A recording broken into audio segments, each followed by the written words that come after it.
This is basically organic. It doesn't go on anything, it just hangs in the tree. So if this is a solution that you are maybe looking for, then stay tuned and we'll see if it works.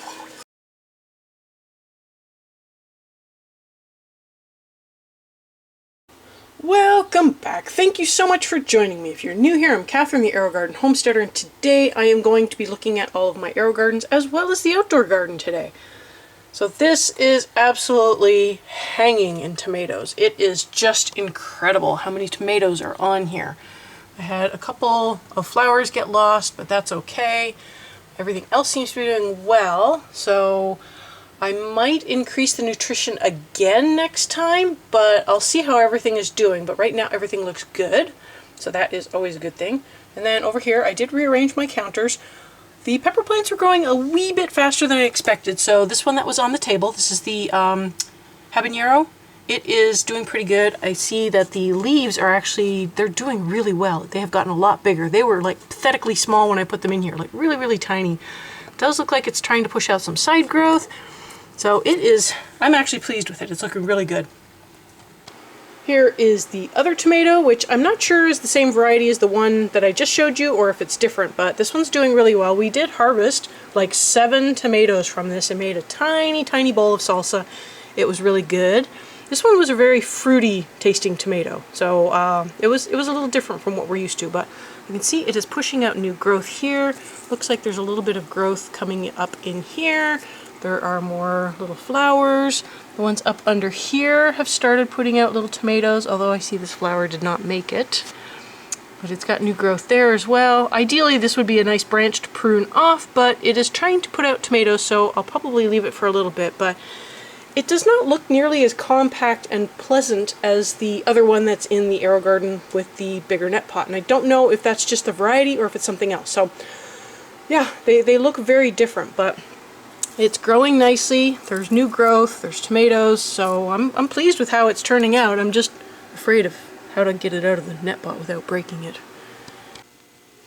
I am making some homemade bug repellent. I don't know how it works. I think it's actually an attractant, and it attracts the bugs obviously, and then they go in and drown. So I am using a 1/3 cup of molasses. I'm actually going to double the recipe because I'm filling up milk jugs. You're going to put a little hole in the milk jug and then hang it in the tree. You just hang it from the handle. So I only need to fill up 5, and so I'm going to do a double recipe. You can also obviously spray your cup with oil. I tried it the first go around and it didn't really make it come out any easier, so we're just going without. I'm going to just squeegee with my finger. We'll call it good.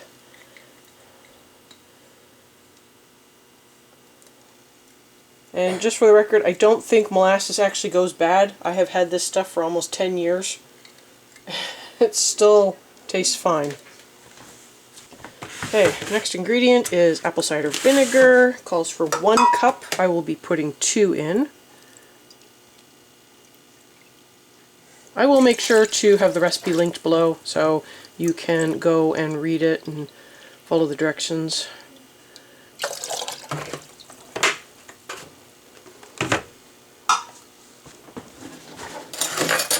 Finally, it calls for 1/2 teaspoon of ammonia. So, oh, this stuff stinks. And then if you're making one recipe, it says to fill it up to 1.5 quarts or 6 cups. So I will top this off and get it into, I just got a larger milk jug. I will mix it in this, and then I will decant it into the smaller one. So I've been cutting a hole right below the neck so that when it hangs, I can fill it up to any amount I feel I need. So we've been putting these ones in the smaller trees and the gallons in the bigger trees just to see if it'll help protect. I am going to see if this works. I don't know how to quantify that because we got hit pretty badly with bugs last year on our apple tree, and we ended up having to pick almost like just about every apple. I think we ended up with 3 that somehow got missed. So we are also spraying our trees with a fruit tree spray. I don't know what it is, but you know what? It's probably not organic, so I'm not going to recommend it if you are looking for organic solutions, but that also helps get rid of some of the other like aphid type bugs as well. So this is This is basically organic. It doesn't go on anything, it just hangs in the tree. So if this is a solution that you are maybe looking for, then stay tuned and we'll see if it works. And then I just simply have some string. It's a thin rope. I'm tying it around the handle and just double knotting it into the tree. So we shall see if it helps. Fingers crossed. So this is how I have the stuff hanging in the tree. I just loosely tied it around a branch and it just hangs there with the hole for the bugs to get in. Now, I was hopeful that this would work, but I wasn't sure it would, and we had our doubts. But we did get hit with Coddling moth, and it didn't decimate our crop, but this year we actually had a really good apple harvest. It looked like we were going to have a really good apple harvest this year. And so the only thing we've found that really helps is to put up this micro mesh. We did hang you can see the milk jug in there. We hung it in there, but our Honeycrisp apple, this is a gala, our Honeycrisp apple actually got hit really badly. We don't know if it's the type of tree, where it was located. We hung the milk jug in the middle of the tree. Maybe it needed more. I don't know. This tree may have gotten hit. I did see a couple of little black dots on the apples. So that is going to be a matter of time. We're just going to have to check. But as soon as we saw that, we treated the tree again and we popped up the structure. Now, we do try to treat our trees. We're not organic here. We do put permethrin on, or something that has a permethrin type substance in it. We do that because we want to be good stewards of our area. We live near a lot of orchards, and we don't want to be ones that are bringing in bugs and, sort of causing problems, because the orchards have a lot of sway around here, and if they don't want, home enthusiasts to grow their own trees, they could shut that down. So we want to make sure that we are taking good care of our stuff, and this is the micro mesh. I actually just sew them together in panels, and I put a big zipper on it so it's easy to get in. I don't know if you can see. So we have I think this one was a 16 by 16 foot panel with 4 8x8s on the sides. And then the structure has a union joint here. And we do some pressure fittings at the top. This one, I don't like this. I don't like the way this one goes together. If you really want how to build one of these things, it's just the 1.5" PVC pipe, but I can give detailed instructions on that. And then I just sew the panels together and it fits over. It's like a 7x7 or an 8x8 structure that's about 10 feet tall. And as long as we keep our trees reasonably sized, we find that this works really well. It keeps the birds away from our cherries, it keeps the worms away from our cherries, and this is the first year we're actually popping it up around our apple tree because our cherry trees came up early enough that we were able to, get them and then protect our apple trees better. But yeah, unfortunately, the mixture didn't work in keeping the Coddling moths away from our fruit trees, and this is actually the best solution. If you want an organic solution, this is probably your best bet, assuming your tree isn't too big. This will keep just about everything off. You do need to make sure you put this up after petal drop. The bees need access to your trees while the blossoms are blooming. If they don't have access, you ain't getting fruit.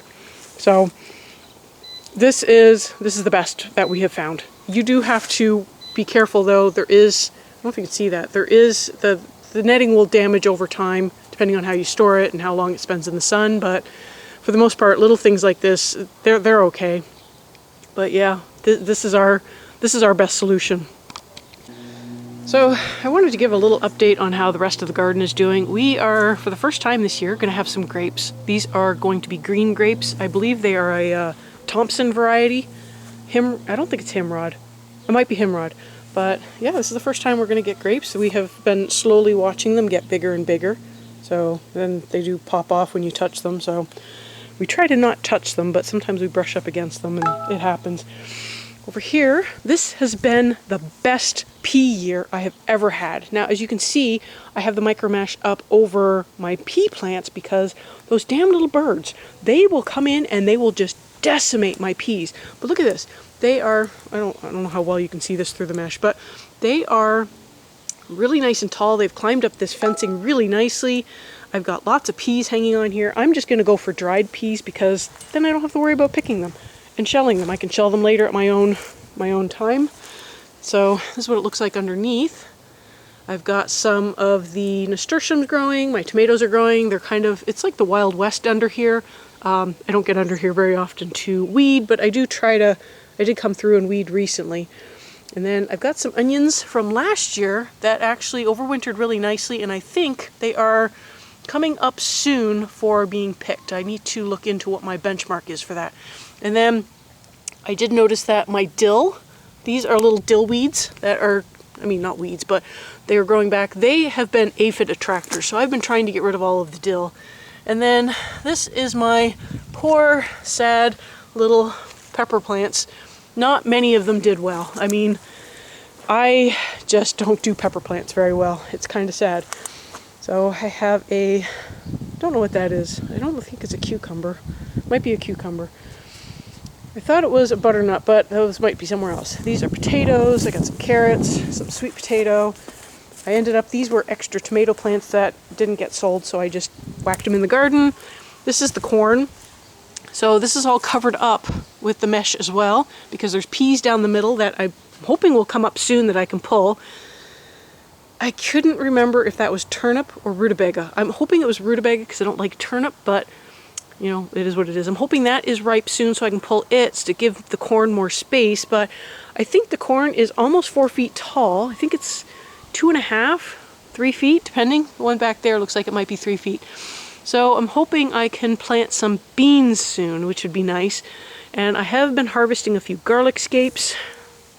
This is another onion that looks like it's coming up due. And then a lot of my onions have also put out flowers, which is fine. I don't really care. The garlic seems like it's doing well. Everything seems like it's doing well except for my pepper plants and some of my cucumbers. They're just lost in the weeds, and I have so much bindweed, it's not even funny. And then we finally have some strawberry plants that we want to save that are putting out runners. So I'm trying to redirect the runners to where I want the runners to go so that they'll put the plants where I want the plants to go. So I kind of have to pay attention to that. So we have them, they're kind of on the wrong side of the border, which has to move anyways. But this is like the area where we walk. And so it's a little tight here with these strawberry plants. And my leeks are just going insane. I didn't pick them, they just went to seed again, and I don't even care. And then these are white strawberries. They're the hula berries. These things are invasive as hell. Oh my gosh, don't plant them unless they are contained. They just completely took over there. Like, I weeded this whole back area, and there's still strawberry plants back there with the tomatoes. It's just insane. And so they don't do very well unless there's a pollinator. So I'm trying to encourage the red strawberries to sort of catch up, and I've been trying to thin the white strawberries so that they don't completely take over, which is a little on the late side. But then I have some stuff over here in pots that I just don't really take care of very well. These are potatoes. I don't know why they're turning yellow, but these are green onions, more potatoes, chive, more potatoes. I had a bunch of potatoes. We threw in some lavender back here, which is also supposed to help with coddling moth, so maybe that's why our tree didn't get hit right away as soon as the first tree got hit. So kind of fingers crossed that the lavender did help. And then just more tomatoes everywhere. I had a space, I stuck in tomatoes. So, and then this is all more white strawberry. It is just insane. I don't know if you know, but they stay white. They do get a pink tint to them. The way to tell if they're ripe is if the seeds go red. So I know they're not really seeds, they're like a drupe or something, but try to find one. So they don't have good seed development, so sometimes it's really hard to find one that's actually white but with red seeds. But so see how this one's just got that one little red seed on the bottom there, that little spot there. So that's what they look like when they're mostly white but still ripe. If it's all completely white, it's not ripe. But if the seeds are red and it's completely white, then it's good. So they're just all over the place. They're so small and they're hard to pick. So, and then, yeah, we did get a decent cherry harvest. It wasn't huge, but we did get a decent cherry harvest. So we've got so many cherry trees. And then we will not have any stone fruit this year just because of how the winter went. But we put in more fruit trees. We actually put in a bunch of blueberries, and then we've got one new fruit tree here. It's a Satsuma plum. So we got it in poor shape, so we're kind of hoping that it will bounce back. I mean, we got it on sale, but you know, we would still like for it to survive. But we'll see, we'll see. That's just all a big we'll see game. And that is pretty much how the outdoor garden is doing. The herbs are doing pretty good. I actually found this in the main garden, so I pulled it out of the ground and whacked it in the pot here, and it seems like it's recovering. And I got my lemon balm, the catmint. I found some, I think this might be some more lemon balm, so I just put that in there. And then over in the other beds, the mint is completely taking over, which I totally expected.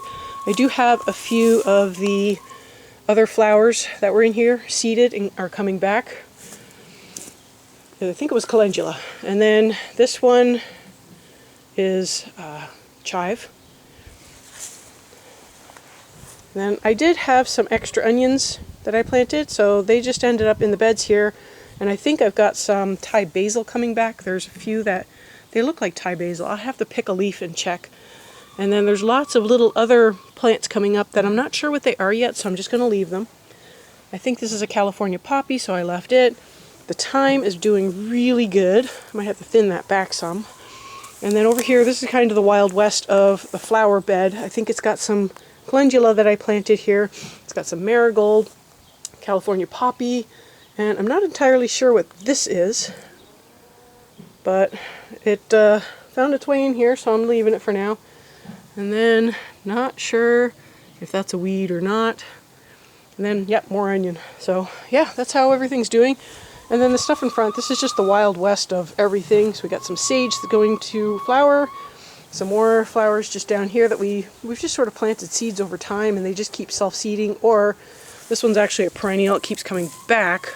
Don't know what it is, but it keeps coming back. And then I just don't weed here. It's pretty bad. So yeah, but no, the garden out here is doing pretty good. It's starting to become productive. So the tomatoes are starting to produce. One of the peppers is trying to produce.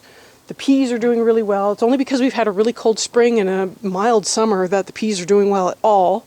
So fingers crossed that they will continue doing well. And then I'm hoping in a couple of weeks I can harvest some of the peas and get those out of the way, and then I can put in the beans that need to go with the three sisters. So that's kind of my goal for what I'm doing with the garden. And finally, the last Aerogarden. So the peppers got quite big, and they did actually split. This one split. So it's got some flower nodes in there. It has split.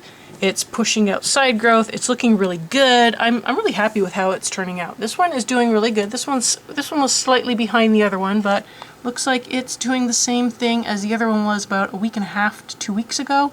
It's probably getting ready to split, but the leaves look good, the growth looks good. It has not put out a ton of side growth, but I can see it is just barely beginning. And then down here, still don't have a lid for this. I do need to go through and make a new, just design a whole new deck in general, and I'll probably swap it out with this one and then have a lid at that point, but the roots look really good in there. So this has been, I believe this was a successful experiment. I like the fact that there's two in here. They will run into each other. They will take up a lot of space, but I feel like this is a good number of plants, and I can always sort of keep these trimmed down a little bit, and you know, once the side growth starts up, I can prune off some of these outer leaves and keep it a little more compact. It does get harder the larger it gets, but you know, that's just a risk you run. It might be worth for me to, if I can develop like a blank template, then I could basically make it so that maybe I could have 3 sections, put a hole in the middle so it's just one plant, and then just put a water port kind of on the side here. I don't know if at that point I would lose the ability to have a trellis, but it would be something to consider. But anyways, I hope you found this video useful. I hope you found the garden update outside handy and interesting, especially with the coddling moths. I will have some videos up at the end that you might enjoy, and I will see you next time on the Aerogarden Homestead.